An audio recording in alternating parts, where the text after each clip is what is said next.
नमस्कार,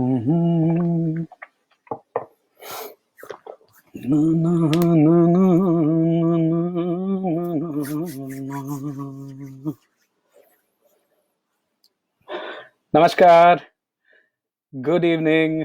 कैसे हैं आप लोग? उम्मीद है आपका दिन आज अच्छा रहा होगा। तो जो भी दोस्त और फैमिली मेंबर्स फेसबुक पे ज्वाइन कर रहे हैं उन सबको मेरा हेलो। और जो इंस्टाग्राम पे ज्वाइन कर रहे हैं आप सबको भी हेलो। और आज की टॉपिक काफ़ी इंटरेस्टिंग है। अब मैंने ये टॉपिक ले तो ली और आपसे मैसेज छोड़ दिया, बट जैसे जैसे और कुछ जानकारी थी और नई नई चीज़ें पढ़ने की कोशिश कर रहा था, तो नई नई इन्फॉर्मेशन निकल के आ रही थी। तो अभी देखिए, हमने जो बात की थी कि हम आज बात करेंगे कि एजिंग प्रोसेस को कैसे स्लो किया जा सकता है। ऐसे क्या चीज़ें हैं जो हमें ज़्यादा दिनों तक हेल्दी और स्वस्थ रख सकते हैं। तो उसको आज हम लेने की कोशिश करेंगे, बट मुझे ऐसा लग रहा है कि टॉपिक हमने बहुत बड़ा चुन लिया है। तो इसके लिए शायद 1-2 एपिसोड और लग सकते हैं। ये डिपेंड करेगा कि आपकी फीडबैक कैसी रहती है। आपको आज की बात में इंटरेस्ट आता है तो हम इसको आगे भी ले जाने की कोशिश करेंगे। तो जो भी लोग लाइव जॉइन कर रहे हैं, हेलो आप सबको। और मुझे एक थम्स अप दें अगर आपको मेरी आवाज़ साफ और क्लियर सुनाई दे रही हो तो। तो दोस्तों, आज की जो टॉपिक है उसमें शुरू करने से पहले मैं आपको एक बताना चाहूँगा कि काने तनाका नाम की एक लेडी हैं जो कि जापान में रहती हैं। और उनकी उम्र है बस 116 साल। बस 116 साल। तो अब वो कैसे, थैंक यू दुर्गेश पांडे जी, आप सुन पा रहे हैं, उम्मीद है बच्चे भी आपके साथ होंगे। और तो कोई एक इंसान 116 साल तक जी पा रहा है, वो सबको पहचानती हैं, एक्टिव हैं, काम कर पाती हैं। अभी कल ही हम बात कर रहे थे ओकिनावा की, वो भी एक जापान में एक आइलैंड है। वहाँ पे सब 90 साल की उम्र में टेनिस खेलते हैं, बैडमिंटन खेलते हैं। तो क्या चीज़ें हैं वो? कैसे हैं कि जहाँ 60 साल में लोग रिटायरमेंट की बात करने लगते हैं, और कई बार हमने देखा भी है दोस्तों कि बंदा अच्छा खासा काम कर रहा था, अ, किसी की नौकरी, सरकारी नौकरी है, और बिल्कुल ऑफिस जा रहे हैं, आ रहे हैं, स्वस्थ हैं। कुछ हैं लाइफ़स्टाइल डिसीज़ेज़ थे, बट उन्होंने जैसे ही रिटायरमेंट ली 60 के बाद, 2 से 3 साल में उनकी पूरी बॉडी और पूरा हेल्थ ऐसा नीचे जाता है। अब ये बताइए ये क्या बात है? तो क्या वो दिमाग से रिटायर हो गए और उन्होंने बॉडी को सिग्नल दे दिया, मैं रिटायर हूँ? तो हम इसकी भी बात आज करेंगे। तो काने तनाका जी 116 साल की उम्र में स्वस्थ हैं। तो हमें हमारे जो टारगेट है उसके ऊपर में थोड़ा सोचना है, क्योंकि ये भी देखा गया है कि एजिंग के और बूढ़े होने के बहुत सारे फैक्टर हैं। एक तो जो आप जिस इन्वायरमेंट में रहते हैं, आपके बेंचमार्क क्या हैं? अगर आपकी सोसाइटी में सब आदमी 100 साल जीने वाले हो जाएँ, तो आप ऑटोमैटिकली सोचेंगे 100 साल जीना तो बहुत आसान सी बात है। अब मैं आगे बढ़ूँ, उसके पहले मैं 2 लोगों का नाम लेना चाहूँगा। एक तो है जिनका हम आज काफ़ी ज़िक्र करेंगे, वो हैं मिस्टर डेव एस्प्रे। और डेव एक कंपनी चलाते हैं जिसका नाम है बुलेट प्रूफ इनकॉर्पोरेटेड। और डेव की जो पर्सनल टारगेट है जीने की, वो है 130 साल। और जब ये वो टारगेट ले सकते, तो मैंने सोचा मैं भी 130 साल ट्राई मारूँगा, देखते हैं कहाँ तक जाते हैं। फेल हुए तो क्या हुआ? वैसे भी सब फेल होने ही वाले हैं इसमें। अब एक और इंटरेस्टिंग इंसान है, उनका नाम है डॉक्टर पीटर डायमंडिस। अब इतने अद्भुत इंसान हैं ये, मैं चाहूँगा बच्चे उनके बारे में थोड़ा सर्च करें और डिटेल करें। मोटा-मोटा आपको बताता हूँ कि पीटर डायमंडिस ने जब ये एजिंग के कॉन्सेप्ट को सुना, तो उन्होंने पूछा दुनिया में सबसे ज़्यादा जीने वाला जो प्राणी है जो, वो क्या है? तो बहुत सारे कछुए हैं जो 600-600 साल जीते हैं, बिग टॉर्टोइसेस। तो उन्होंने बोला ठीक है, तो मैं भी 600 साल ट्राई करूँगा। अब ये सुनने में तो बड़ा आपको आश्चर्यजनक लगेगा कि कोई आदमी 600 साल जी के क्या करेगा। बट दोस्तों, यहाँ कहना ये है कि अ, ये नहीं कि आप बहुत ज़्यादा दिनों तक पृथ्वी पे अपनी जगह रखना चाहते हैं, नहीं। एक और चीज़, आज के दिनों में जो खासकर विकसित देश हैं, वहाँ पे उनके इलाज का जो मेजॉरिटी ऑफ क जो खर्चा जा रहा है, वो है हमारे सीनियर सिटीज़न्स को हेल्दी रखने में। तो अगर ऐसी कुछ चीज़ निकल के आए, जिससे हम अपनी लाइफ़ को बढ़ा सकें और बीमार ना हों उस दौरान, स्वस्थ रहें, चलते फिरते रहें, तो उससे जितने पैसे बचेंगे, उससे बहुत सारे चीजें फ्री हो सकती है। जैसे लोगों का खाना फ्री हो सकता है, लोगों का पढ़ाई फ्री हो सकती है। बिकॉज जो सीनियर सिटीजन की जो हेल्थ केयर की जो कॉस्ट होती है वो बहुत बहुत ज्यादा है। तो इसमें कुछ मोरल सवाल भी हैं लोगों के कि कोई बंदा कैसे 130 साल जीने की सोच सकता है। तो क्या नई जनरेशन के लिए जगह नहीं रहेगी? नहीं, ऐसी बात नहीं है, नई जनरेशन के लिए भी जगह रहेगी। इन सब फैक्टर्स के ऊपर भी हम बात करेंगे। तो हम बात कर रहे थे डॉक्टर पीटर डायमंडिस की। अब ये भाई साहब बड़े कमाल के हैं। पहले इन्होंने मॉलिक्यूलर जेनेटिक्स में डिग्री ली, फिर उसके बाद इन्होंने एमआईटी से एरोस्पेस इंजीनियरिंग कर ली, मजा नहीं आया। फिर इन्होंने हार्वर्ड मेडिकल कॉलेज से मेडिसिन की पढ़ाई कर ली। तो बंदा डॉक्टर भी है, एरोस्पेस इंजीनियर भी है, मॉलिक्यूलर जेनेटिसिस्ट भी है। अभी इनको बड़ा इंटरेस्ट था कि हम स्पेस में जाएं। नासा में ट्राई मारी इन्होंने, सिलेक्ट नहीं हो पाए। क्या किया? तो इनकी एक फाउंडेशन है, एक्स प्राइज फाउंडेशन। मैं चाहूंगा आप सर्च करें और मालूम करें। ये ह्यूमैनिटी के जो बड़े बड़े प्रॉब्लम हैं उनको सॉल्व करने के लिए $10 मिलियन का अवार्ड देते हैं। तो उसमें एक प्रॉब्लम इन्होंने डाला कि क्या बिना किसी बड़े देश की सहायता के प्राइवेट जो इंसान है या प्राइवेट इंडस्ट्री है वो क्या स्पेस में जाने की सोच सकती है? तो उन्होंने जो 10 बिलियन पाउंड्स का जो अवार्ड डाला था और उससे जो टेक्नोलॉजी डेवलप होकर निकली है वही वर्जिन गैलेक्टिक के पीछे है, वही आपके जो एक्स स्पेस है जो एलॉन मस्क की कंपनी है उसके पीछे भी है। एक और अनुषा करके एक काफी इंटरेस्टिंग सी साइंटिस्ट हैं। वो कैसे एज ए प्राइवेट सिटीजन वो एक एस्ट्रोनॉट बन के गई 40 साल की उम्र में। मतलब कमाल के लोग हैं। और ये पीटर डायमंडिस जी की बहुत सारी कंपनियां हैं, बीसेक कंपनी चलाते हैं। उसमें से एक सिंगुलैरिटी यूनिवर्सिटी भी है जिसमें उन चीजों की पढ़ाई होती है जो नॉर्मल यूनिवर्सिटीज में जिनकी पढ़ाई ना होती। तो हम वापस आएंगे पीटर डायमंडिस जी की बात पे। ये तो थोड़ा उनके बारे में जानकारी थी। बट आज की जो बात हम शुरू कर रहे हैं उसमें हम अक्सर कोट करेंगे डॉक्टर डेविड सिंक्लेयर का। डेविड साहब हार्वर्ड में प्रोफेसर हैं, मेडिसिन पढ़ाते हैं और टाइम्स के 100 मोस्ट इन्फ्लुएंशियल लोगों में उनका नाम है। टाइम्स एक मैगजीन है जो यूएसए से आती है और उन्होंने किताब लिखी है। किताब का नाम है life span, why we age and why we don't have to. मतलब हम हम बूढ़े क्यों होते हैं और बूढ़ा होना जरूरी क्यों नहीं है। अब आप में से बहुत सारे लोगों से पूछना चाहूंगा कि अगर आप जीना चाहें तो आपका टारगेट कितना होगा? तो मैसेज करें, बताएं कि आपके हिसाब से आपके जीने की टारगेट कितनी है। वैसे मैंने तो अपना डिस्क्लोज कर दिया है कि मेरी टारगेट फिलहाल 130 है। मेहता जी आप सही बोल रहे हैं। अगर लोग लंबा जीने लगेंगे और लोगों को एश्योरिटी होगी कि हेल्थ पे हमारा कंट्रोल है तो शायद पॉपुलेशन पे भी कंट्रोल आ सकता है। आ, आ, तो आगे बढ़ते हैं। तो लाइफ स्पैन किताब में उन्होंने बहुत सारी रिसर्च की है। ये जो किताब उन्होंने ऐसे नहीं लिख दी, 25 साल की रिसर्च के बाद उन्होंने एक किताब लिखी है और कुछ खास चीजों का उन्होंने रिसर्च करके पता लगाया। तो एक है सीटुइन्स करके एक प्रोटीन होती है। अब ये जो प्रोटीन है ये मैं आपको कंफ्यूज नहीं करना चाहूंगा। ये जो ऑटोफेजी होती है या जो या बोलिए एंटी एजिंग। तो अब जैसे हम अभी बच्चे हैं, बच्चे बड़े हो रहे हैं तो कब तक वो बड़े होते रहते हैं? 18 से एक्चुअली 22 साल तक बड़े होते रहते हैं और 22 के बाद धीरे धीरे स्वास्थ्य में डिक्लाइन होने लगती है। Yes good, 110 is good, 100 years Chandan भैया फैंटास्टिक। शुभेंदु बढ़ाओ यार टारगेट, 70 तो बहुत कम है। तो ये जो एंटी एजिंग जो तो बॉडी में जो प्रोग्रामिंग होती है और बॉडी को ये बताता है कोई कि अभी तक एज को कंट्रोल रखना है, नई नई सेल्स को बनाना है। तो ये काम करता है सीटुइन्स, एक प्रोटीन होती है। बट अगर उसमें कुछ व्याधि आ जाए, उसमें कुछ प्रॉब्लम हो जाए तो बॉडी की जो रिपेयर करने की कैपेसिटी है वो स्लो होने लगती है। तो कुछ लोग 50 में भी 60-70 साल के दिखते हैं और कुछ लोग 70-80 के होकर भी 50 साल के लोगों की तरह दिखते हैं। तो ये कैसे होता है, इसके पीछे उन्होंने काफी रिसर्च किया। अभी देखिए हम बूढ़े क्यों होते हैं तो उसमें सबसे पहला फैक्टर है ऑक्सीडेटिव स्ट्रेस। तो जो हम बात कर रहे थे, जो वातावरण में जो फ्री रेडिकल्स होते हैं जो हमारे बॉडी को हमेशा अटैक करते रहते हैं, तो उससे हम कैसे अपने आप को संभाल सकते हैं, बचा सकते हैं। उसके लिए आप अक्सर देखते होंगे कि खाने में एंटीऑक्सीडेंट वाली चीजों को खाने की सलाह दी जाती है।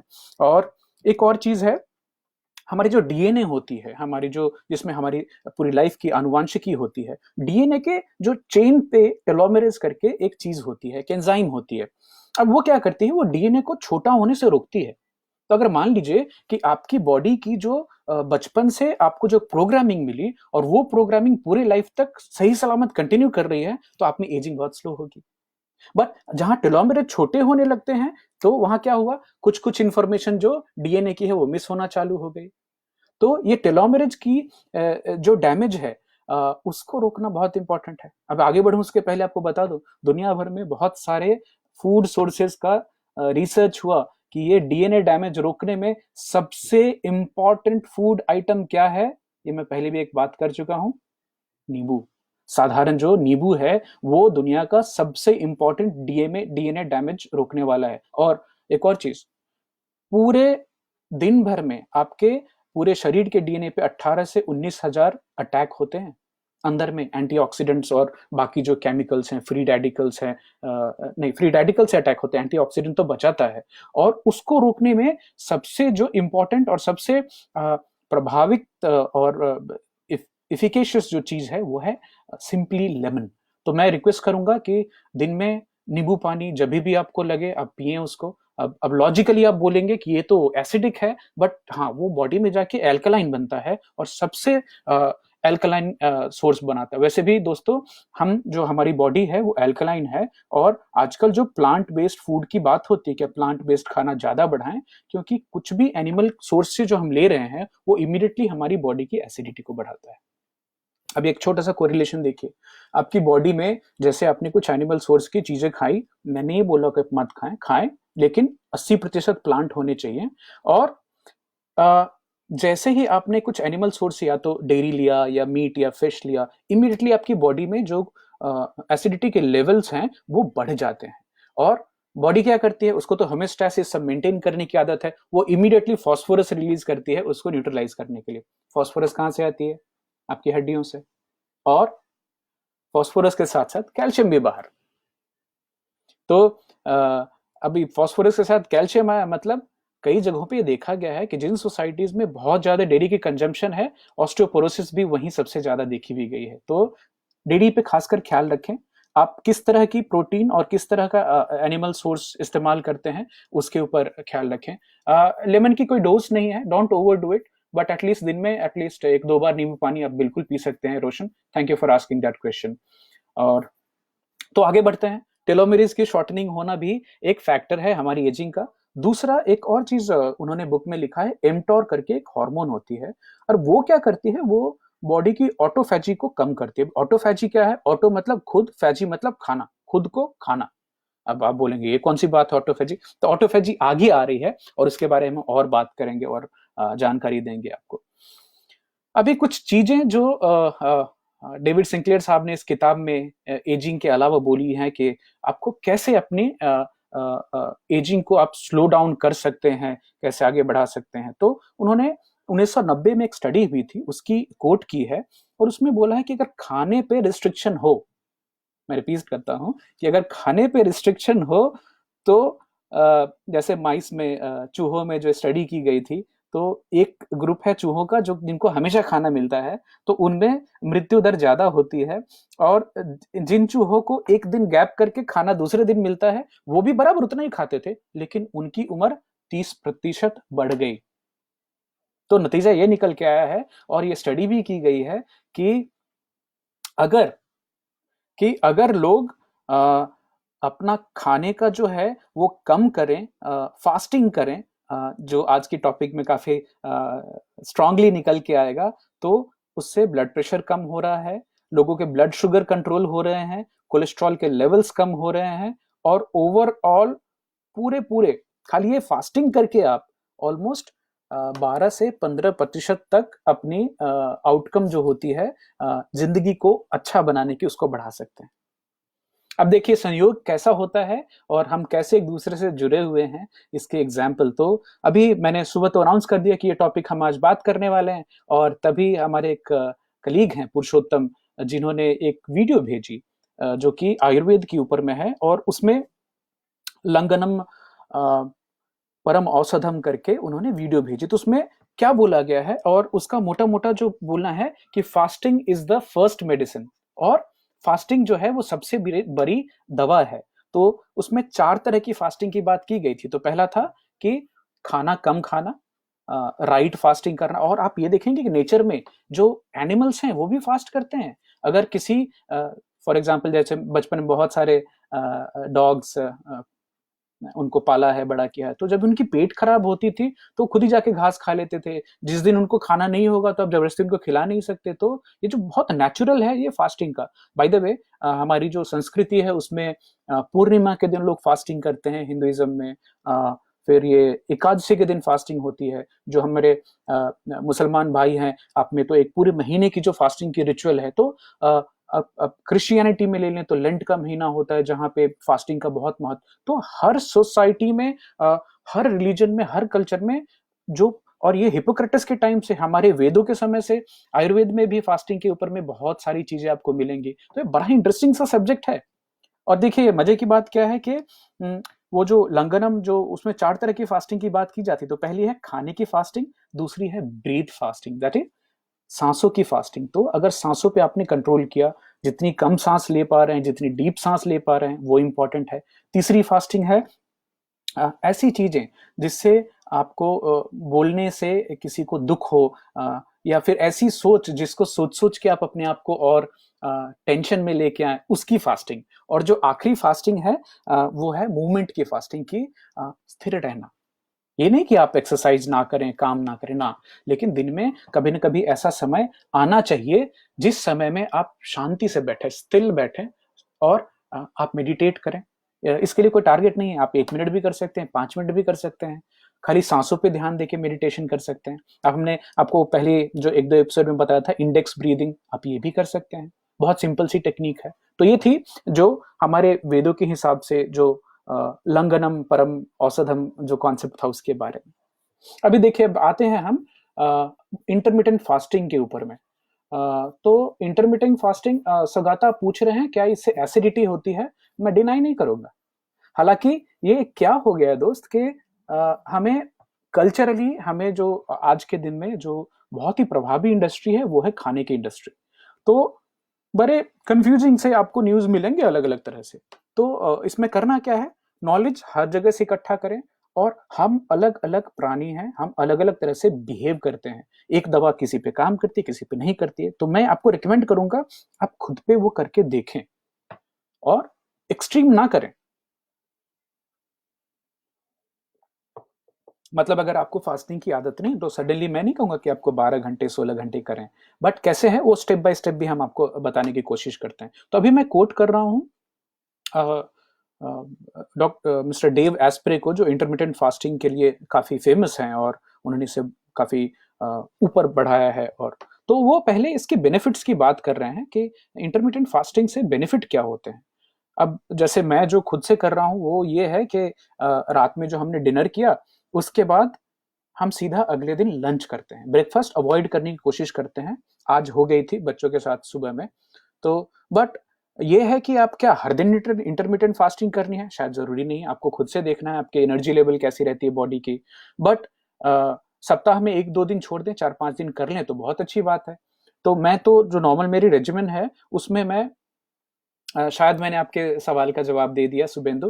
तो हम जो सुबह में करते हैं वो ब्लैक कॉफी लेते हैं, और ब्लैक कॉफी में हम एमसीटी ऑयल मिलाते हैं। तो एमसीटी ऑयल अगर आपको ना भी मिले तो आप अच्छी क्वालिटी का virgin coconut oil, Coco Soul या कोको नेचर करके पैराशूट ने निकाला है, वो 1-2 चम्मच मिलाएं। आप उसमें बटर भी मिला के पी सकते हैं, दूध ना मिलाएं और उसमें शक्कर भी ना डालें।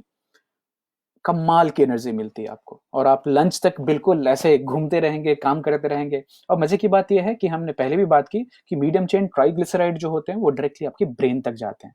तो आपके अगर ब्रेन को एनर्जी मिल रही है तो वो भूख का सिग्नल नहीं छोड़ता है। तो आपको बिना खाए आप पूरी एनर्जी में रहते हैं। तो यह है बुलेट प्रूफ इंटरमिटेंट फास्टिंग।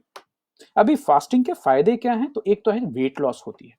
तो जिन लोगों को भी ऐसा लगता है कि उनको वजन कुछ कंट्रोल करने की जरूरत है, आप बिल्कुल इसको कर सकते हैं। हाय तनु चड्डा जी, एक और चीज, जब भी आप जैसे आपने रात को खाया और सुबह तक आपने लंच तक कुछ नहीं खाया, तो क्या होगा? बॉडी में ग्लूकोज के लेवल्स कम होंगे। अब ये बहुत ही रेयर है कि आज के दिन में हम अपने बॉडी में ग्लूकोज का लेवल कम होने देते हैं। बट अगर आप जस्ट कुछ 100 साल पहले की बात करें, तो क्या आदमी को हर 3 समय का खाना मिलता था? बिल्कुल नहीं। और उससे भी आप पीछे चले जाएं तो जब भी हम हंटर गैदरर से, जब हम शिकार करते थे, शायद खेती के भी पहले, तब तो खाना और भी मुश्किल था मिलना। तो हमारी जो बॉडी है और जो ये ब्रेन है और ये जो जेनेटिक मेमोरी है, हमें लंबे लंबे समय तक खाली पेट रहने की आदत थी और बॉडी उसको बड़े अच्छे से झेलती थी। तो अगर आप लंबे समय तक फास्टिंग मेंटेन कर पाते हैं और बॉडी में ग्लूकोज की लेवल कम हुई, तो बॉडी क्या करेगी? आपकी बॉडी तो आपको एनर्जी तो देगी। तो उस समय वो क्या करती है? वो फैट को कन्वर्ट करना चालू करती है एनर्जी में, और इसको बोला जाता है कीटोसिस। तो आज जो कीटो डाइट की बात चल रही है, कीटोसिस, ये बहुत ही इंपॉर्टेंट है, बिकॉज इससे आपकी इंसुलिन की जो रेसिस्टेंस है वो भी कम होती है, लेप्टिन रेसिस्टेंस कम होती है। लेप्टिन, इंसुलिन और सीके के क्या है वो आगे हम बात करने वाले हैं। तो जो इंटरमिटेंट फास्टिंग करने वाले हैं, उसमें उन लोगों में देखा गया है कि उनमें डायबिटीज के चांसेस बहुत कम हो जाते हैं। इंटरमिटेंट फास्टिंग एक और चीज करता है। ये क्या करता है? आपकी जो बॉडी में जो सेलुलर वेस्ट है, जो कचरा जमा हो रहा है हर कोशिका के अंदर में, उसको हटाता है। अब कैसे हटाता है? तो ये कॉन्सेप्ट है ऑटोफेजी। अभी ऑटोफेजी क्या है? ऑटो खुद, फेजी खाना, खुद से खुद को खाना। MCT oil is keto, yes you are right. इतनी इंपॉर्टेंट टॉपिक है ये कि 2016 में योशिनोरी ओशुमिनी, उनको, ये जापानीज साइंटिस्ट हैं जिन्होंने 10-15 साल का रिसर्च किया, उनको नोबेल प्राइज मिला खाली ये पता करने के लिए कि ऑटोफेजी से क्या क्या फायदे हैं इंसान को। तो उन्होंने तो ईस्ट सेल में रिसर्च किया था, बाकी अलग अलग, बट उन्होंने देखा कि ये जो है फास्टिंग जो है, ज्यादा देर तक भूखे रहने से ऑटोफेजी एक्टिवेट होती है। और ये ऑटोफेजी क्या करती है? बड़ा ही इंटरेस्टिंग है। तो आपने लाइसोसोम, जिन्होंने पढ़ा होगा, वैक्यूल्स, लाइसोसोम, तो जब भी बॉडी के अंदर में कचरा जमा हो रहा है और आप फास्टिंग लॉन्गर पीरियड तक रहते हैं, तभी बॉडी क्या करती है?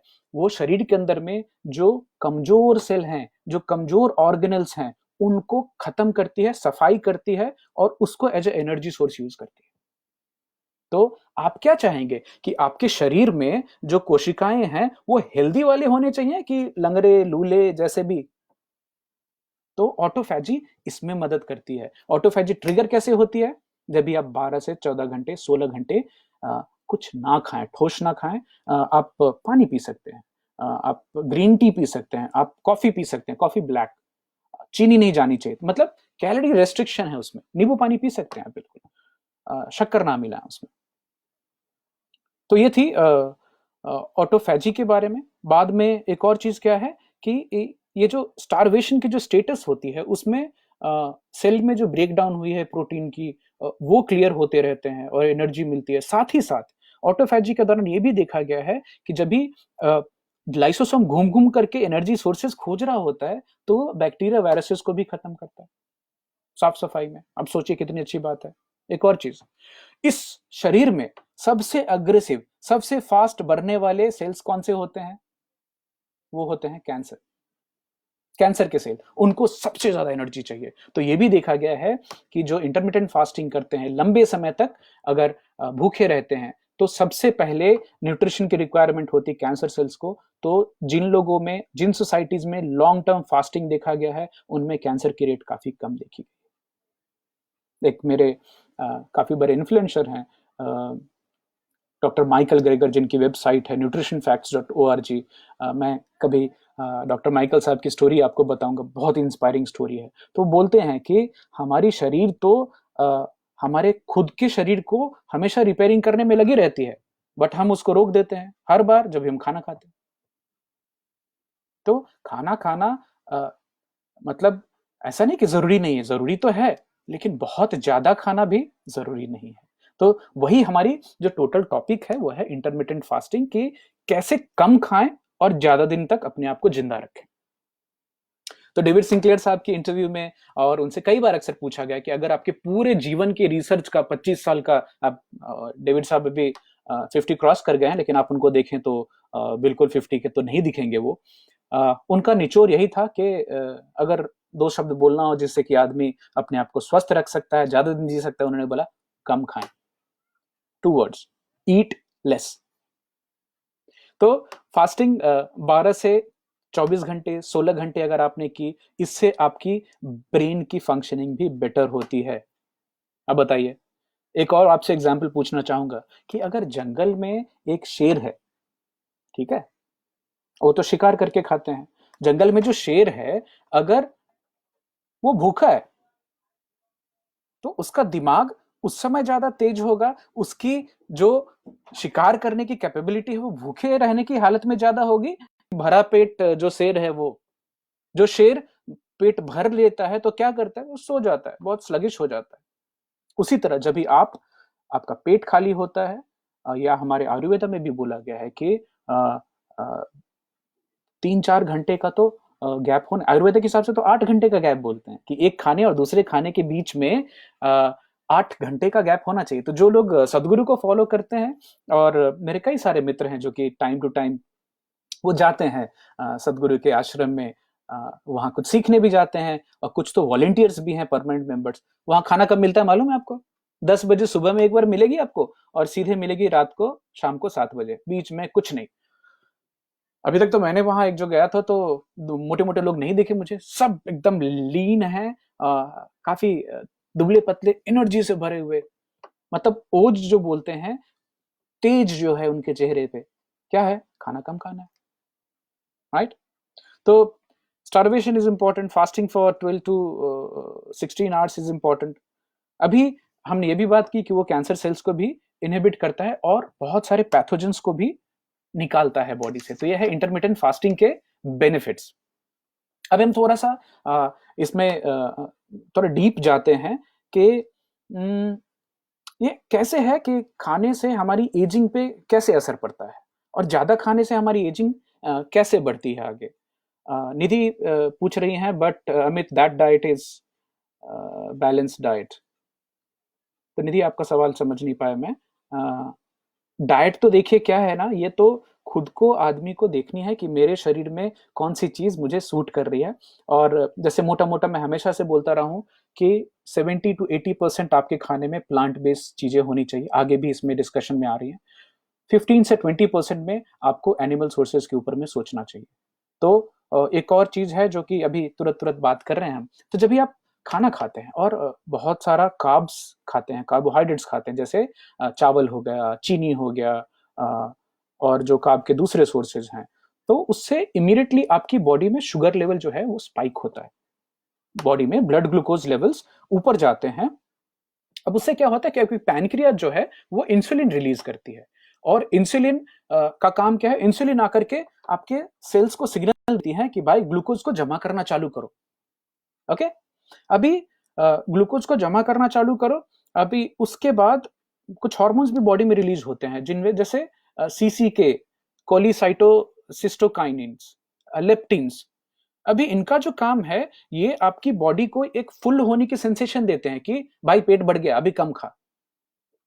लेकिन लेकिन अगर आपने ये ओवर फीडिंग की जो आदत है, इसको कंटिन्यू रखा, तो ये धीरे धीरे रेसिस्ट होने लगते हैं, तो इंसुलिन की सेंसिटिविटी कम होने लगती है, लेप्टिन रेसिस्टेंस आने लगता है, और फिर वो आगे जाकर के होता क्या है, आप इग्नोर कर रहे हैं कि मेरा पेट भर गया है, आप फिर भी उसके बाद भी खाए जा रहे हैं, तो आपकी बॉडी में एनर्जी जो है वो इतनी ज्यादा आ रही है जो आप जला नहीं पा रहे हैं, तो क्या होगा, एक्सेस जो ग्लूकोज जमा हो रही है वो फैट में कन्वर्ट होना चालू होती है।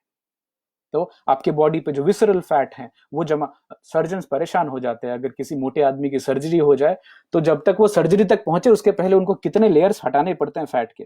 तो मेरे जो दोस्त हैं जो सर्जरी वगैरह करते हैं, तो वो फैट हटा हटा के परेशान हो जाते हैं। तो जब भी आपकी बॉडी में एक्सेसिव ग्लूकोज आ रही है और वो फैट में कन्वर्ट हो रहा है, तो क्या होता है, आपकी वेट बढ़ती है, आपकी इंसुलिन रेसिस्टेंस बढ़ती है, आप में डायबिटीज के चांसेस बढ़ते हैं, और साथ ही साथ एक बहुत ही डेंजरस सी बीमारी है, कैंसर के भी चांसेस बढ़ते हैं। तो ओबेसिटी और कैंसर का बहुत पास का रिश्ता है, बहुत। तो इंटरमिटेंट फास्टिंग क्या करती है, आपकी बॉडी को समय देती है रिकवर करने के लिए, रिपेयर करने के लिए।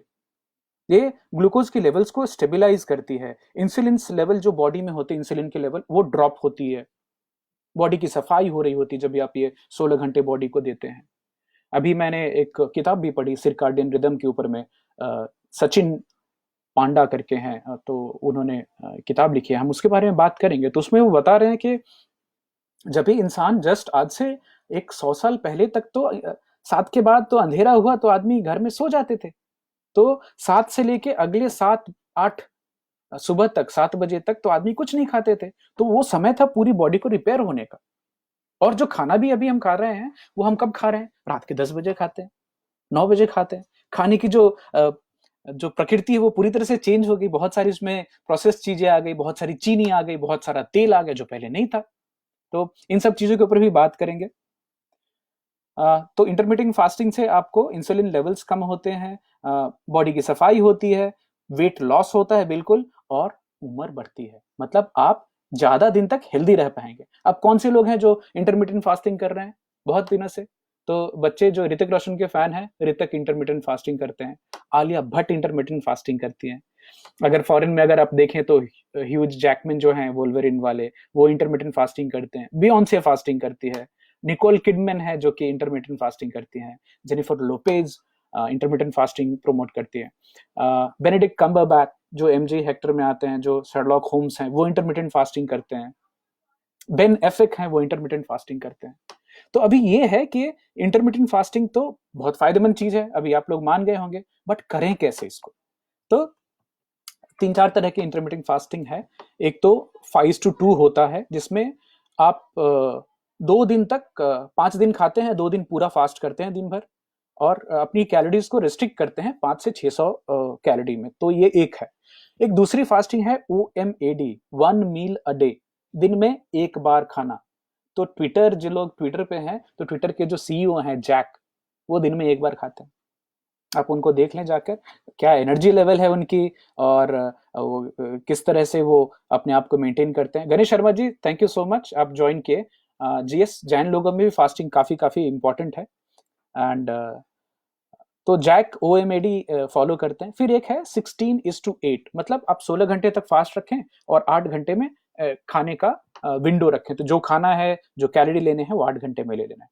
और जो चौथी तरह की है वो है बुलेट प्रूफ इंटरमिटेंट फास्टिंग, जो मैं कर रहा हूँ, वो भी 16 से 8 ही है। खाली ये है कि हम सुबह में उसमें अपनी बॉडी को एक बहुत ही रिच सोर्स देते हैं। तो जो कॉफी है, और अच्छी क्वालिटी कॉफी है, तो उसमें काफी सारे एंटीऑक्सीडेंट्स होते हैं। कॉफी के बहुत सारे बेनिफिट हैं। कॉफी का खोज कैसे हुआ था, पता है कैसे चला था, वो बड़ी इंटरेस्टिंग स्टोरी है। तो एक चरवाहा जो कि अपने एक पहाड़ पे अपनी बकरियों को चरा रहे थे, तो एक खास पौधा खाने के बाद बकरियां बहुत उछलती थी। तो उन्होंने उसको देखा, चबा के पत्ते को, फिर धीरे धीरे पता चला कि उसमें जो फल होता है उसको, फिर रोस्टिंग चालू हुई। और तो कॉफी एक बहुत ही अच्छी चीज है, बट क्वालिटी अच्छी होनी चाहिए कॉफी की। और उसमें आप मीडियम चेन ट्राइग्लिसराइड मिलाएं, घी मिलाएं, अनसॉल्टेड बटर मिलाएं, और फिर उसे पिएं। तो अगर आप सुबह में पी लें तो आपको 1-2 बजे तक, तो जब तक लंच का समय नहीं आता, भूख की फीलिंग नहीं होती है। तो ये है अलग अलग तरह की इंटरमिटेंट फास्टिंग। बाकी हमारे यहाँ एकादशी हो रही है, कुछ लोग वीकली बृहस्पतिवार का फास्ट करते हैं। हालांकि एक और है कि वो फास्टिंग टूटने के बाद हम सडनली कुछ ऐसी चीजें ना खाने लग जाएं जो कि पता चले कि नॉर्मल दिन की कैलोरीज से ज्यादा हो रही हैं, जो अक्सर मैंने देखा है कि बहुत फ्राइड चीजें हो जाती हैं उसके बाद। तो फास्टिंग टूटने के बाद भी आपके खाने में संयम तो रखना बहुत बहुत जरूरी है। तो डेविड सिंक्लेयर साहब की किताब में उनसे अगर पूछा गया कि कुछ प्रैक्टिकल टिप बताओ यार, कि जो एक साधारण इंसान है वो अपने आप को और अपनी एजिंग को स्लो कैसे कर सकता है, तो उन्होंने एक पहला बोला कि पहला तो गेट मूविंग, एक्टिविटी शुरू करें। एक्टिविटी कैसी? कि ऑल्टरनेट डे, एक दिन छोड़ करके भी अगर 30 मिनट में आप कुछ ऐसी एक्टिविटी करते हैं जिससे आपकी सांस तेज चले, मतलब तेज वॉकिंग हो गई, जॉगिंग हो गई, शरीर से पसीना आना चाहिए, और ऐसी कुछ वजन उठाया आपने, तो अगर आप ये भी कर पाते हैं, खाली 30 मिनट एक दिन ऑल्टरनेट करके भी, 40% chances of less heart attack, 45% reduction in all cause mortality. अब बताइए, आपकी किसी भी तरह की बीमारी या किसी भी तरह से मौत होने के चांसेस 45% कम हो जाते हैं अगर आप कम से कम 30 मिनट एक दिन छोड़ के भी व्यायाम करते हैं, एक्सरसाइज करते हैं। एक जो प्रैक्टिकल टिप देना चाहूंगा, 7 से 10 हज़ार स्टेप्स चलना दिन का, वो आप गूगल फिट से भी देख सकते हैं, अपने फिटनेस बैंड से भी देख सकते हैं। तो हाइपॉक्सिक होना, सांस में जैसे कि बॉक्स ब्रीदिंग करते हैं, तो सांस आप कितनी देर तक छोड़ के अपने आप को रोक सकते हैं बिना सांस लिए। हाइपॉक्सिया होना, तो डेविड सिंक्लेयर साहब का कहना है कि बॉडी को थोड़े थोड़े स्ट्रेसफुल सिचुएशन में डालना है जिससे इसको कंफर्ट नहीं आए, और तभी ये क्या करता है, ये बॉडी अंदर सिग्नल देती है माइटोकॉन्ड्रियाज को कि भाई डेंजर है, आप अपने को रिवाइव करो। माइटोकॉन्ड्रिया बड़ा इंटरेस्टिंग सब्जेक्ट है, मैं इसको बाद में लूंगा। ये यहां तक बोला जाता है वो power house of the cell है, बट ये माइटोकॉन्ड्रिया आया कहां से हमारे बॉडी में, ये बैक्टीरियल ओरिजिन का है, और ये एक तरह की सिम्बायोसिस है कि हमारी बॉडी में आ गया। बाय द वे, इस सिम्बायोसिस और माइटोकॉन्ड्रिया से याद आया कि हमारी कल की जो टॉपिक होगी वो होगी माइक्रोबायोम।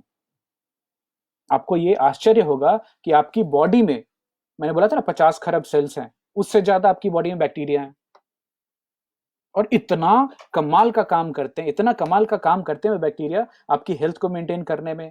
मतलब अगर आप 70 किलो के जो इंसान हैं, तो मोटा मोटा आपके शरीर में 3 से 4 किलो बैक्टीरिया का वजन है, आपके नाक में, हाथ में, पेट के अंदर, हर जगह। तो प्रीबायोटिक, प्रोबायोटिक, जो आपने देखा होगा कि अगर एंटीबायोटिक खाते हैं तो एंटीबायोटिक का सबसे बड़ा पहला साइड इफेक्ट होता है, ये डेविड सिंक्लेयर साहब की किताब में भी लिखा है कि एंटीबायोटिक का सबसे पहला असर जो होता है वो आपके पेट को खराब करता है। क्यों? क्योंकि अंदर जाके वो तो एक साथ, अगर ब्रॉड स्पेक्ट्रम एंटीबायोटिक है तो बाकी सारी अच्छी बैक्टीरिया को भी मार देता है।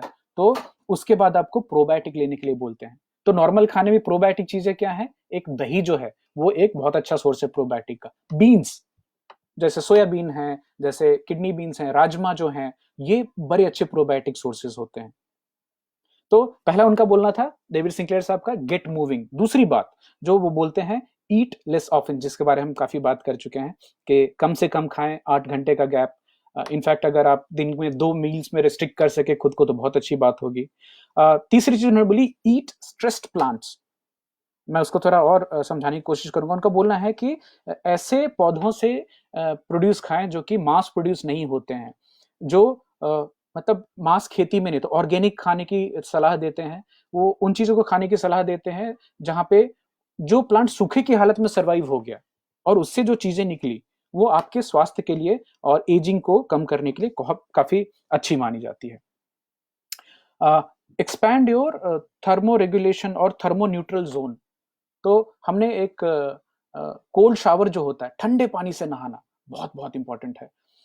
तो इनफैक्ट जो एक बेन ग्रीनफील्ड हैं और डेविड सिंक्लेयर है, मार्क हाइमन है, टोनी रॉबिन्स है, इन सब की रूटीन है कि ये गर्म पानी से नहाते हैं फिर इमीडिएटली ठंडे पानी से नहाते हैं, तो बॉडी को एक शॉक आती है और आपकी माइटोकॉन्ड्रियल डेंसिटी बढ़ती है। तो अभी एक नई चीज मालूम पड़ी है कि आपकी बॉडी में ब्राउन फैट होते हैं, ये खाली स्पाइनल एरिया में, और जो ब्राउन फैट होते हैं उनमें माइटोकॉन्ड्रियल डेंसिटी बहुत ज्यादा होती है, और जो ब्राउन फैट है ये हमें लॉन्जेविटी देती है और शरीर को हेल्दी रखती है। कैसे पता नहीं, अभी रिसर्च चल रहा है, जब ये पता चलेगा तो बताएंगे। तो ठंडे पानी से नहाना बहुत बहुत इंपॉर्टेंट है। अभी डेव एस्प्रे साहब 130 साल की टारगेट लेके चले हुए हैं। अभी मैंने देखा कि ऐसे प्रैक्टिकल टिप क्या मैं आपको दे सकूं जिससे हम अपनी लॉन्जेविटी बढ़ा सके। मुझे दिख रहा है समय आगे बढ़ गया, मैं तो बहुत एक्साइटेड हो जाता हूं बात करने में, बट अभी क्विकली हम आपको आज की टिप्स देते हैं कि ऐसे कौन से खाने की चीजें हैं जिनसे आप एजिंग को स्लो डाउन कर सकते हैं। तो ये हफिंगटन पोस्ट में एक आर्टिकल थी, उसके हिसाब से तो क्रेनबेरीज को उन्होंने काफी अच्छा माना है। 25 से 30% इंक्रीज होती है फ्रूट फ्लाइज में जिनको क्रेनबेरीज दिए गए हैं, और खासकर जो मिड एज वाले फ्रूट फ्लाई होते हैं उनकी एजिंग और स्लो होती है। तो क्रेनबेरीज एक काफी अच्छा सोर्स है एंटी एजिंग के लिए। ग्रीन टी दिन में 2 से 3 कप पीने से 26% तक आपकी जो रिस्क है एजिंग की वो कम होती है। नट्स, जो ड्राई फ्रूट्स होते हैं, जैसे कल भी हम बात कर रहे थे, आमंड है, पीनट्स हैं, कैश्यू नट्स हैं, इनको खाने से जिंदगी ज्यादा बढ़ती है। कैंसर के चांसेस, हार्ट डिसीज के चांसेस कम होते हैं, रेस्पिरेटरी डिसीज के चांसेस कम होते हैं नट्स खाने से। मछलियां, सामन फिश, ऑयली फिश खाने से जो ओमेगा 3 फैटी एसिड्स हैं, तो फ्लैक्सीड भी इसमें आ जाती है। तो ये क्या करती है, ये ओमेगा 3 फैटी एसिड्स ये टेलोमेरेज को प्रिजर्व करती है। जो हमने बात की टेलोमेरेज को, कि ये डीएनए के लास्ट में पाई जाती है। Yes, drinking lukewarm water also helps, and drinking lukewarm water, Nilesh, साथ में उसमें जिंजर डालें और उसको टाइम टू टाइम, और उसमें दीपक चोपड़ा जी ये भी बोलते हैं कि आप कितना पानी पीते हैं उससे इंपॉर्टेंट नहीं है, बट किस थोड़ी थोड़ी फ्रीक्वेंसी पे अगर आप ल्यूकवार्म वाटर को पीते रहें तो बॉडी की टॉक्सिक जो वो वॉश आउट होता है। ये हम आगे की किसी एक टॉपिक में आपसे बात करेंगे। तो जो ऑयली फिश है वो रिकमेंडेड है। ब्लूबेरीज, जिसको ब्रेन बेरीज कल भी हमने बोला था, पॉलीफिनॉल्स बहुत होते हैं, 30% तक वो डेथ के रिस्क को कम करता है। साबुत होल ग्रेन्स, तो प्रोसेस्ड फूड से दूर जाने की बात हो रही है। रेड वाइन, उसमें रिजर्वेट्रॉल पाई जाती है, तो उसे भी एक अच्छा माना गया है। प्लस डेविड सिंक्लेयर साहब एक और दवाई की बात करते हैं जो कि बहुत सालों से हमारे यहाँ इस्तेमाल डायबिटीज पेशेंट कर रहे हैं, मेटफॉर्मिन। तो मैं रिकमेंड नहीं कर रहा हूँ, बट वो खाते हैं ऑल्टरनेट डे पे, और वो डायबिटिक नहीं है। बट मेटफॉर्मिन क्या है, वो बॉडी को एक स्ट्रेस, तो सेल्स जो है ना आपके भरे पेट बड़ा हो, बट सेल्स को वो सिग्नल देता है कि भूख लगी है, तो भूखा है, तो वो थोड़ा ज्यादा काम करते हैं। तो वो भी एजिंग के ऊपर में हालांकि रिसर्च चालू है, तो ये रिकमेंडेशन नहीं कि आप में से कोई भी इसको ले। अब रही बात क्विकली कि आयुर्वेदा में कुछ रिकमेंडेशन है क्या, बहुत सारे हैं, बट मैंने क्विकली एक सर्च किया और देखा तो आयुर्वेदा में नंबर 1 फूड सोर्स जिसको एंटी एजिंग माना गया है वो है हमारा गरीब सा आंवला।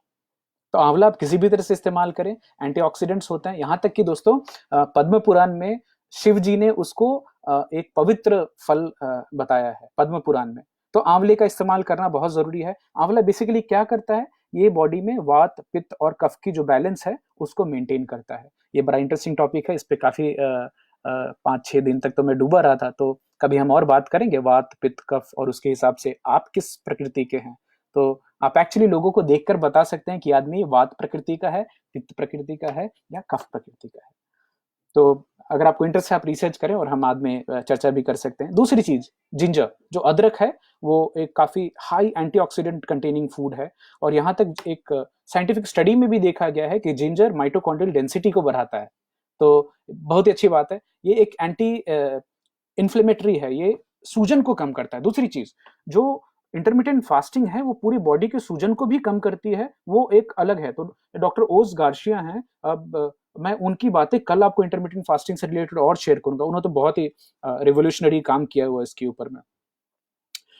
जिंजर पे जाते जाते ये भी बताना चाहूंगा कि खासकर जो क्रैम्प्स होते हैं मेंस्ट्रुअल साइकिल में, पीरियड्स के दौरान हमारी माताओं बहनों को, तो अगर वो खाली 1 चम्मच अदरक का जो पाउडर होता है उसको गर्म पानी में मिलाकर पिए, वो किसी भी दवाई के बराबर ही काम करता है। ये nutritionfacts.org पे आपको ये सोर्स मिल जाएगी। Ginger equivalent to some of the over the counter medicine जो मिलती है उसके। अजवाइन, नियासिन में और थायरनॉल कंटेंट काफी ज्यादा होता है, ये हार्ट रेट मेंटेन करने में मदद करता है, और एक एंटीबायोटिक का भी काम करता है हमारा जो अजवाइन है। जीरा पेट के लिए आयुर्वेद में काफी अच्छा माना गया इसको, इसमें आयरन का सोर्स बहुत ज्यादा है और डाइटरी फाइबर भी होता है। क्लोव्स, लौंग, क्या बताएं, anti fungal properties, anti bacterial properties, antiseptic properties, anti inflammatory properties, मतलब सूजन को, तो कई तो डॉक्टर्स, डेंटिस्ट हैं, वो क्लोव ऑयल यूज करते हैं दर्द को कम करने के लिए, सोच के देखें। और इसमें एक मैंगनीज होता है जो कि हमारी नर्वस सिस्टम को भी हेल्प करता है। कार्डमम, इलायची, बॉडी से टॉक्सिन्स निकालने में काफी काफी इंपॉर्टेंट, शुगर लेवल को मेंटेन करने में, ब्लड फ्लो बढ़ाने में। ब्लैक पेपर, अब ब्लैक पेपर जो काली मिर्च है उसमें पेपरिन होती है, पेपरिन एक बहुत अच्छा काम करती है, वो टर्मरिक में जो कर्क्यूमिन है उसको एब्जॉर्ब करने में मदद करती है। और curcumin wonderful drug, fights so many, it's one of the best antioxidants available. यहाँ तक कि जो डेली डजन है डॉक्टर ग्रेगर की, मैं आपसे शेयर करूंगा बाद में, उसमें हर दिन हर इंसान को कर्क्यूमिन इस्तेमाल करने की सलाह दी गई है। और आखिरी में आयुर्वेद के हिसाब से जो शहद है उसे भी एक बहुत ही अच्छा सोर्स माना गया है। तो अगर ये इंडियन जो मसाले थे उसमें देखें तो हमारे जो पूर्वज हैं वो कितने समझदार थे कि हमारा तो गरम मसाला बहुत ही सालों से इस्तेमाल हो रहा है, तो हर घर में इस्तेमाल हो रहा है। और हालांकि हमारी जो लाइफस्टाइल है उसमें बाद में परिवर्तन आया, और हमने बहुत सारी जो वेस्टर्न कल्चर है उसको ब्लाइंडली कॉपी किया, तो उसके हमें इंतजाम भी अंजाम देखने मिल रहे हैं। जो हमारी बीमारियां पहले नहीं होती थी वो अभी देखी जा रही हैं। तो बस क्षमा चाहूंगा, एक 14-15 मिनट का एक्स्ट्रा समय ले लिया, बट एक बार टॉपिक में एक्साइटेड हो जाते हैं तो समय पता नहीं चलता। आपको आज का टॉपिक कैसा लगा बिल्कुल शेयर करें। और अभी समय है हमारे जो भी लाइव जुड़े थे उनको धन्यवाद कहने का। तो Durgesh Pandey ji, thank you so much for joining. Shubhendu दादा, thank you so much for joining. Chandan भैया, thank you for joining. Roshan, आप पहली बार आए, बहुत अच्छा लगा आपको देख के। Saurabh, thank you. आपको ये सब्जेक्ट अच्छा लगा, ये सब्जेक्ट पूरी इंसानियत के लिए अच्छा है। Sumit Sharma ji, thank you for, Sumit Mehta ji, thank you for joining. Siddique भाई, good evening, thank you. Pankaj Pankaj भाई, आरोग्य सेतु ऐप डाउनलोड करें, उस पे आपको गवर्नमेंट ऑफ इंडिया डब्ल्यूएचओ के द्वारा दी हुई सारी इंफॉर्मेशन मिलेगी। और एक तरह से बोलें तो कोरोना पे नॉर्मल लोगों को बातचीत करने के लिए सरकार ने मना भी किया है। दुर्गेश पांडे जी, बहुत बहुत बधाई, 110 ईयर्स की टारगेट। शुभेंदु, टारगेट बढ़ाएं। विकास, 101, ये हमारे यहाँ चुमान देते हैं, नहीं यार 130 करो उसको। शुभेंदु, अच्छी टॉपिक लगी आपको। Rakesh Sharma ji, how much is impact of smoking and drinking in ageing? Smoking drinking both are not good for ageing. But देखिए दोस्त, स्मोकिंग तो बिल्कुल ही एक मनाही होती है। ड्रिंकिंग, मॉडरेट ड्रिंकिंग, खासकर जो रेड वाइन है उसके पॉजिटिव इम्पैक्ट देखे गए हैं। एक और चीज आपको बताऊंगा, इन सब चीजों के ऊपर भी एक होती है एपिजेनेटिक्स। तो आपका जो दिमाग है, आप देखेंगे बहुत सारे लोग हैं जो कि पूरी जिंदगी दारू पीते हुए, स्मोक करते हुए 80-90 की साल की उम्र तक जी जाते हैं। कुछ लोग ऐसे भी हैं, बड़े हेल्थ कॉन्शियस हैं, योगा करते हैं, जिम जाते हैं, 40 साल की उम्र में ट्रेडमिल पे उनका हार्ट अटैक हो जाता है। तो बैलेंस है सबको, मतलब ओवर भी नहीं करना है। खुद के लिए हमारी बॉडी किस चीज को किस तरह से टॉलरेट कर रही है वो देखना है। रोशन संकल्पुरा जी, लेमन आप इस्तेमाल कर सकते हैं, दिन में 1 नींबू बिल्कुल इस्तेमाल किया जा सकता है। जैसे जैसे आप चाय में डाल के उसको पी सकते हैं, लेमन टी पानी में डालें। हालांकि एक टिप छोटी सी देना चाहूंगा, अगर आप पानी में नींबू डालकर पी रहे हैं तो उसमें काला नमक मिलाने से एल्कलिनिटी और बढ़ती है, तो और फायदेमंद साबित होता है। Sugata, thank you so much for joining. Rakesh Sharma ji, welcome. Intermittent fasting के बारे में और बातचीत होगी। निधि बहन, शुक्रिया आपको ज्वाइन करने के लिए।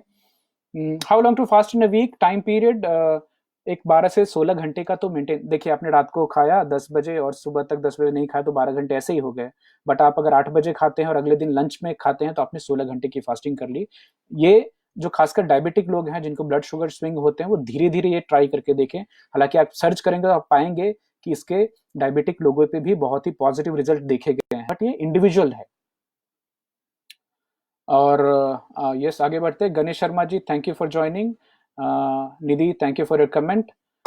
रोशन कहते हैं, as per my knowledge because of starvation for long metabolism slows down and weight increases. नहीं दोस्त, ये ऐसा नहीं है। इनफैक्ट आप अपने, हमने जो ऋषि योगी हैं उनको देखें, लंबी लंबी समय तक वो फास्टिंग रहते हैं। मेरे एक कलीग हैं, उन्होंने पानी पे खुद को अपने आप को 16 दिन तक रखा था। तो वो तो आयुर्वेद में काफी डूबे हुए हैं। वो तो यहाँ बोलते हैं कि आदमी हवा पे भी कई दिनों तक रह सकता है। तो मैं एक्सट्रीम जाने को नहीं बोलूंगा, ये हर इंसान को खुद से अपने लिए देखना है। तो रोशन, ट्राई करके देखें और फीडबैक दें मुझे, आपको कैसा लगता है। शुभेंदु पूछ रहे हैं कि why dietitians recommend more number of meals to reduce weight. देखिए दोस्त, इसमें अलग अलग तरह की चीजें चल रही हैं। अब हमारी जो पूरी सभ्यता में सबसे ज्यादा विकसित हैं अमेरिकन्स, और वहां पे ये घूंट घूंट पानी पीना, थोड़ी थोड़ी देर पे खाना, और इसके पीछे वहां के जो डेविड सिंक्लेयर हैं, मार्क हाइमन, उन सबका बोलना है इसके पीछे या तो पानी वाली इंडस्ट्री है, या तो फूड इंडस्ट्री है, या जो स्नैक्स बनाते हैं वो हैं, उनकी तरफ से रिकमेंडेशन दी गई है। तो तुरंत तुरंत खाना जरूरी नहीं है। आयुर्वेद के हिसाब से 8 घंटे का फास्ट रखना है, 3 से 4 घंटे तो नॉर्मली रखना है। शशांक शुक्ला जी, थैंक यू, आप ज्वाइन हुए और उम्मीद है आपने आरोग्य सेतु ऐप डाउनलोड कर लिया होगा। Ganesh Sharma ji, thank you for your comment. Nilesh, thank you for joining. Yes, I would do a session on vata pitta कफ, और मैं आप सबसे एक क्विज लिंक भी शेयर करूंगा जिसमें आप यस, दालचीनी एक काफी अच्छी सोर्स है राकेश शर्मा जी। उसमें भी काफी एंटीऑक्सीडेंट प्रॉपर्टीज पाई गई हैं, दालचीनी का भी इस्तेमाल किया जा सकता है। दुरेश जी, आपको आज सेशन अच्छा लगा, बहुत बढ़िया। Ganesh ji, thank you. Suvendu again. प्रतीक, हाय, आप ज्वाइन हुए। गौतम गोरकी, piles patient ginger not recommended. Yes, मैंने भी सुना है कि पाइल्स के लोगों को, बट आप, मैं क्या रिकमेंड क्या करूंगा, आप nutritionfacts.org पर जाएं, पाइल्स डालकर देखें, आपको बहुत सारे फूड सोर्सेज मिलेंगे जो कि खाली खाने से आप अपने पाइल्स में कैसे कंट्रोल ला सकते हैं। बाय द वे, एक इंटरेस्टिंग बात बताऊं आपको, जो कॉन्स्टिपेशन चीज जो है, जो कि हेमोरॉइड से पाइल्स को आगे, ये खाली इंसानों में होता है। बाकी जानवरों को कॉन्स्टिपेशन नहीं मालूम, तो कॉन्स्टिपेशन भी काफी हद तक ऊपर से आता है। तो गणेश शर्मा जी धन्यवाद। चंचल, आपको आज की टॉपिक अच्छी लगी, बहुत बहुत शुक्रिया आपका। और इसके साथ लॉन्गेस्ट एवर एपिसोड, माफ कीजिएगा आप सब, 50 मिनट हो गए हैं। कल फिर मिलते हैं, और कल की टॉपिक है हमारी माइक्रोबायोम। तो हमारे शरीर में हमारी कोशिकाओं के अलावा और कौन से मेहमान रहते हैं, और वो क्या क्या करते हैं, और हमारी हेल्थ पे उनका क्या इम्पैक्ट है। तो दोस्तों, थैंक यू सो मच। सारे लोग जो इंस्टाग्राम पे जुड़े हैं, आप सबको भी बहुत बहुत शुक्रिया, धन्यवाद ज्वाइन करने के लिए। और देखें इसको, शेयर करें अपने फ्रेंड्स और फैमिली में। तो आज के लिए विदा चाहूंगा। Thank you so much. Bye bye bye. Take care.